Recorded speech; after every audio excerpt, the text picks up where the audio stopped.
하나님은요, 죄를 짓고 숨은 아담에게 찾아오셔서 아담아, 내가 어디 있느냐. 하나님의 이 물음은 우리 인간의 실존에 대한 물음이에요.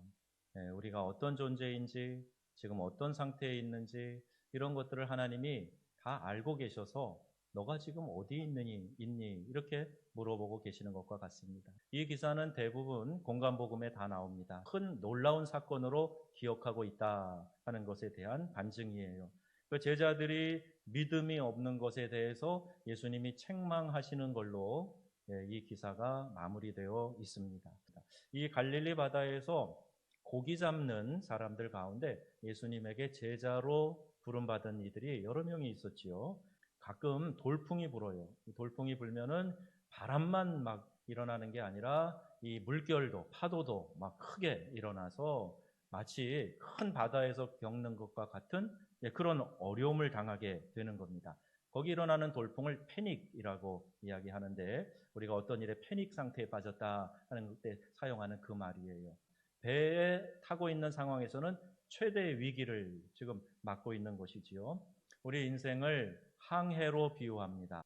이 바람은 무엇을 이야기할까요? 우리의 삶에서 우리가 겪게 되는 고난이에요. 어려운 일들입니다. 답답한 일이에요. 이 일은 지금 우리만이 아니에요. 믿는 신자들에게는 이런 어려움이 없어? 아니요, 있습니다. 다윗의 예를 들어보면요. 다윗은 하나님의 마음에 합한 사람이다. 성경이 이렇게 인정하고 있어요. 고난의 산 하나 넘었더니 또 다른 산이 있더라고요. 또 이렇게 병 하나 이겨냈는데 또 다른 데서 아프기 시작합니다. 직장에서의 문제가요, 또 꼬리를 물고 다가옵니다. 마치 바닷가에 파도가 계속 와서 부딪히듯이 문제가 계속해서 우리의 삶에 찾아올 수 있다는 거예요. 친구라고 생각했던 사람이 뒤에서 욕을 하고 험담을 하고 또 나를 해롭게 합니다.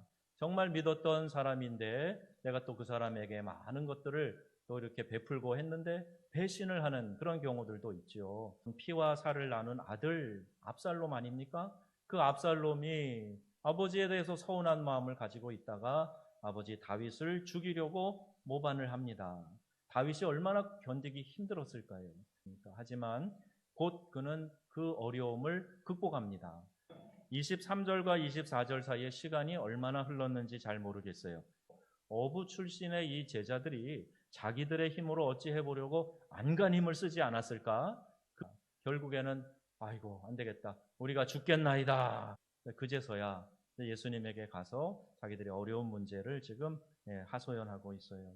그런데 이 말을 가만히 보면요. 다소 원망 섞인 말이에요. 그가 바람과 물결을 꾸짖자 곧 그치고 갑자기 잠잠해졌다.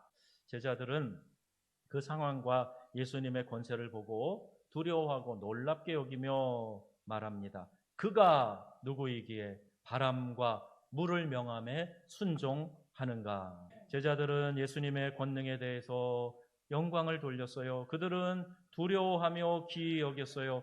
풍랑을 무서워했던 자들이 이제는 오히려 풍랑을 잠잠케 하신 도대체 저분이 누구야? 예수님을 두려워했단 말이에요. 이거는 친밀한 교제가 없기 때문에 그렇습니다. 우리가 친밀하게 교제하면은요, 두려움이 사라져요. 그분 앞에서 막 재롱을 부리고 싶어져요. 친밀함이 없으니까 어려운 거예요. 대하기 불편한 거예요. 거꾸로운 거예요. 친밀하면 이와 같은 것들이 없어져요. 여러분, 우리 주님을 선생님으로 생각하는 단계에 계시지 마시고 나의 주님, 나의 아버지, 나의 하나님 되십니다. 고백하면서 더욱 주님과 친밀한 교제를 나누는 자리로 나아가실 수 있기를 축복합니다. 우리 주님이 모든 만물의 창조주이심을 우리가 알아야 돼요. 그리고 철저하게 그것을 믿어야 합니다.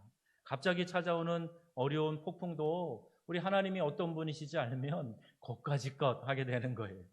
모든 일은 그냥 우연히 일어나는 게 아니에요. 우리를 위해서 일어나고 있어요. 하나님의 섭리 가운데 일어나고 있어요. 또 우리는 고난 속에서 성장하기 때문에 또 우리의 인격이 자라는 것도 시련의 도가니를 통과할 때 성숙하고 자라기 때문에 하나님이 그런 기회를 제공하시는 거예요.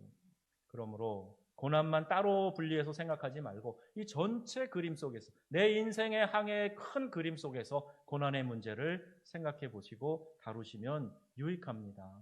잠시 실망될 때도 있지만 저는 패배자가 아닙니다. 결국은 모든 것을 합력하여 선을 이루게 해 주실 줄로 믿습니다. 그리고 고백하면서 선포하면서 나아가란 말이에요. 너희 믿음이 어디 있냐 물어보시고, 너희 믿음이 어디 있느냐 물어보세요. 주님과 함께 있으면서도 두려워하는 것, 믿음을 잃어버렸기 때문 아닙니까? 오늘 주님이 우리의 영적 상태를 진단하시기 위해서 물으십니다. 오늘 여러분 믿음을 점검하시고 주님께서 함께 하시니 나는 승리하리라 선포하시길 바라요. 고백하고 강하고 담대한 삶으로 승리의 삶을 이어가시기를 주님의 이름으로 축원합니다. 아멘. 하나님